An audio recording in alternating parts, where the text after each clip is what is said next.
समय तैयारी हुई।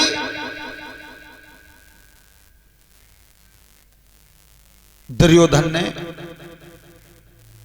भगवान कृष्ण के यहां जाने का मन बनाया, मदद मांगने के लिए। और इधर युधिष्ठिर महाराज ने भेजा था अर्जुन को द्वारकाधीश के पास। तो जिस समय दुर्योधन पहुंचे, भगवान शयन कक्ष में सो रहे थे। अभिमानी था, अहंकारी था, सिरहाती लंग जाकर के बैठ गया सिर की तरफ। अर्जुन गए, भगवान को सोते हुए देखा तो पैरों के पास सामने बैठ के धरती पे।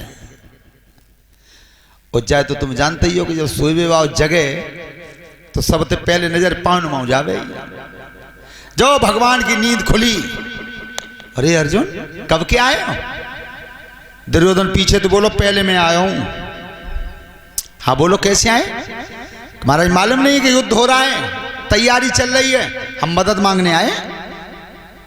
अर्जुन तुम कि प्रभु मदद कोई हम आए? अच्छा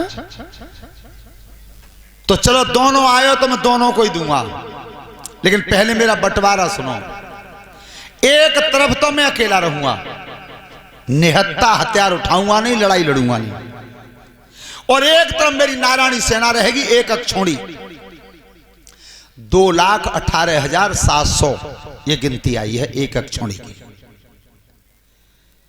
बोलो दुर्योधन तुम ही बताओ, तुम कह रहे कि हम पहले आए। अब दुर्योधन क्या सोच रहा है कि ये लड़ाई लड़ेंगे ना, हथियार उठाएंगे ना, तो फिर इनको हम करेंगे ही का। महाराज सेना कहां सेना लड़ेगी, ले जाओ। तो ठीक है महाराज हमें तो सेना ही दे दो। अर्जुन तुम कि प्रभु तुमने 2 बांट करे और 1 बांट भैया ने उठा लो, तो बचो तो वैसे ही रहेगो मेले। लेकिन फिर भी दोनों हाथ जोड़े हैं पार्थ ने। त्यारे दो करी जोरू हाथ, श्यामन का दर्शन कोई आई जइयो। त्यारे दो करी जोरू हाथ, श्यामन का दर्शन कोई आई जइयो।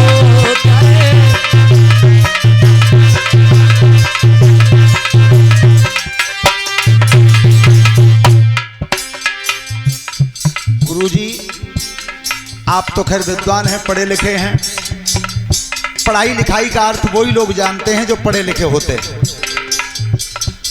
कुछ तो यही नहीं जानते कि एमए क्या चीज होती है, बीए कैसे कहते हैं। और मात्रा और अक्षर का ज्ञान इंटर से ऊपर बताया जाता है डिग्री कॉलेज में। आज हमें करीब 22 वर्ष हो गई।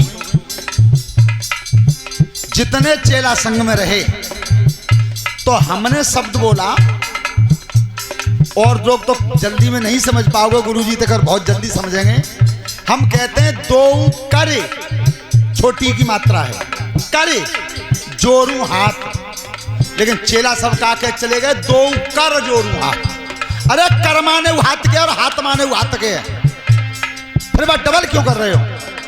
और यही कहा इसने, अभी कहा तुरंत कर। अरे कर कहते हैं हाथ से, तो इतना तो पहले कह गए हाथ और फिर बाद में वो हाथ कह रहे हो। करे छोटी की मात्रा है उसका, इसे लाओ।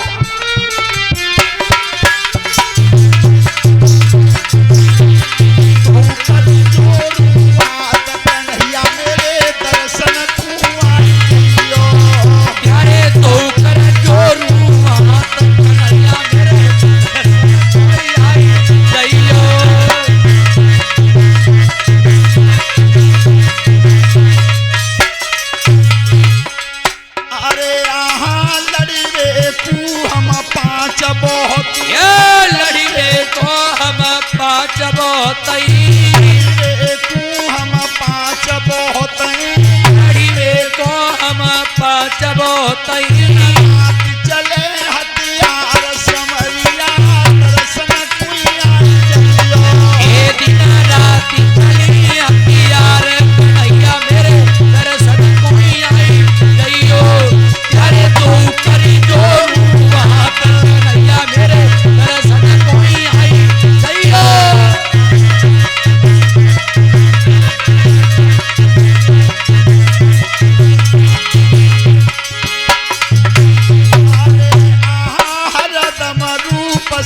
सामने दिखे, हरदम रूप सामने दिखे, हरदम रूप सामने पे दिखे, हरदम रूप सामने दिखे। आई विजय हमारा समरिया दर्शन कोई आई। अरे हुई आएगी विजय हमारा कन्हैया मेरे दर्शन कोई आई गइयो। अरे तो करी जोरू हाथ श्याम मेरे दर्शन कोई आई गइयो।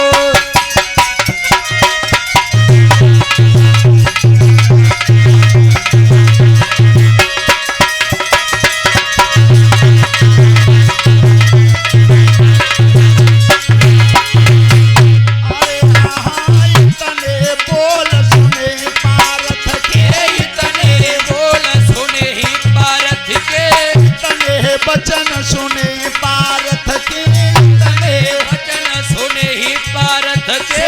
सिखाई गए करतार समरिया दर्शन कोई आई गइयो। अरे सोई सिखाए गए करतार कन्हैया मेरे दर्शन कोई आई गइयो। प्यारे तो करी जोरू हाथ कन्हैया मेरे दर्शन कोई आई गइयो। प्यारे तो करी जोरू हाथ कन्हैया मेरे दर्शन कोई आई गइयो। भगवान कृष्ण मुस्कुरा गए। ध्यान रखना, असली जीत तो वहीं हो गई थी उसी दिन। क्यों? पार्थ इस बात को जानते थे कि जहां धर्म है वहीं कृष्ण है, और जहां कृष्ण है वहीं विजय है। इस बात को जानते थे अर्जुन, तो कृष्ण को मांग लिया है। अब तैयारी होने लगी तो कौरव और पांडवों के साथ, ध्यान रखना, 9 अच्छोड़ी सेना जाती, लेकिन अंतर कितना पड़ गया? एक तरफ 11 अक्षौणी और एक तरफ 7। एक अक्षौणी सेना जो भगवान कृष्ण की थी, नारायणी सेना, वो पांडवों की तरफ जाती, उसे दुर्योधन मांग ले गया। एक ही अक्षौणी सेना जो पांडवों का मामा था शल्य, वो ला रहा था पांडवों की तरफ, और रास्ता में खातिरदारी कर दी दुर्योधन ने। एक अक्षौणी सेना को लेकर के उधर मुड़ गया, तो उधर से 2 अक्षौणी कम हुई और इधर 2 अक्षौणी बढ़ गई। 11 अक्षौणी एक तरफ और 7 अक्षौणी एक तरफ। जगह कौन सी चुनी? कुरुक्षेत्र का मैदान। यह कुरुक्षेत्र का मैदान ही क्यों चुना? हमारे गुरुदेवता ने बताया, प्रथम बात तो यह है कि यह राजा कुरु की धरती थी। महाराज कुरु ने इसे हल से जोता था, और लड़ाई जो हुई थी, यह सामान्य ज्ञान की परीक्षा में बात आती है कि युद्ध हुआ तो कितने बीच में हुआ? जहां जैतखंभ गाड़ा था द्रोणाचार्य जी ने, उससे 40 मील वर्गाकार, कहीं भी चले जाओ 40 मील, इतने बीच में युद्ध हुआ था। कितना बड़ा संग्राम हुआ होगा। दूसरी बात, इस कुरुक्षेत्र के स्थान पे परशुराम जी ने जो 21 बार क्षत्रियों से भीन की थी धरती, तो महान महान वीरों को, क्षत्रियों को मार के 7 कुंड बना दिए थे खून के इस कुरुक्षेत्र में। और उस समय परशुराम जी ने कहा कि यह स्थान निर्मोही हो जाएगा, कोई भी मरा, किसी को किसी का मोह नहीं रहेगा। तो इस बात को सभी विद्वान जानते थे। कृपाचार्य जी, पितामह भीष्म जी, द्रोणाचार्य जी कि जब लड़ाई इतनी बड़ी होगी तो मरेंगे तो हद, इसलिए उस निर्मोही जगह को चुनाया गया। इसलिए आज भी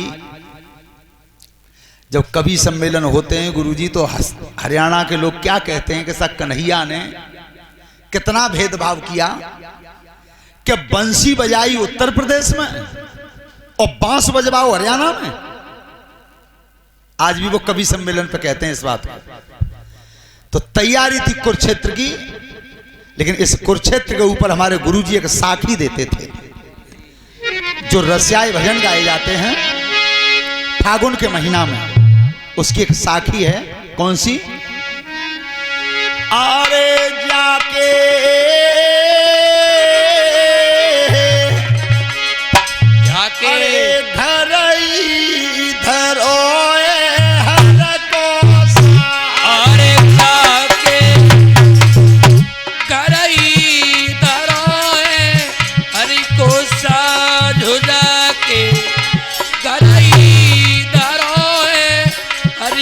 साधु अरे पछरा तो गहुआ के पेटा जाके खरई तारो है हरि को साधु जाके खरई तारो है हरि को साधु अरे पछरा तो गहुआ के पेटा जाके घर ही धरोए हर को साज रे बछराए गहू के पेट में जाने हरारो जन्म होया बईना जाने हरारो जन्म अब ही नाही जाने हरारो जन्म अब ही नाही सिलहेरी पठारी जाने हरारो जन्म अब ही नाही जाने हरारो जन्म अब ही नाही अरे सिलहेरी पठारी इस समय महाराज कुरूस धरती को जोतते थे तब न वे लड़वैया मौजूद हैं, न वे रथ हैं, न हाथी हैं, न घोड़ा हैं, न वे हथियार हैं। उस समय देवता ऊपर से निरीक्षण करते थे कि एक दिन इस भूखंड पर महान संग्राम होगा। जब समस्त क्षत्रिय अपनी अपनी सेनाओं को लेकर के कुरुक्षेत्र के मैदान में इकट्ठे हुए हैं। श्रोता बंधु, 11 अक्षौणी सेना एक तरफ थी और 7 अक्षौणी सेना एक तरफ थी।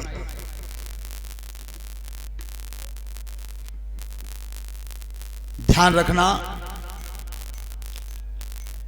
आपके इस क्षेत्र का नाम चैनल के द्वारा चल रहा है इस समय गुरुजी, बहुत दूर तक। इस समय 3 खंबा बने हुए हैं भागवत कथा वाचकों के। तीसरा खंबा दादा महाराज सिंह का चल रहा है इस समय, तीसरा।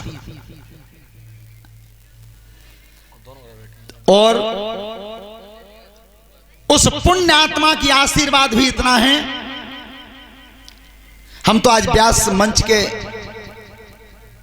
अधिकारी जो बनाए वो उन्हीं ने बनाए हैं। हम ये चाहते हैं कि वो हर जन्म में देवता बन के उभरें, कि जिस दिन से गुरुजी लॉकडाउन खत्म हुआ है,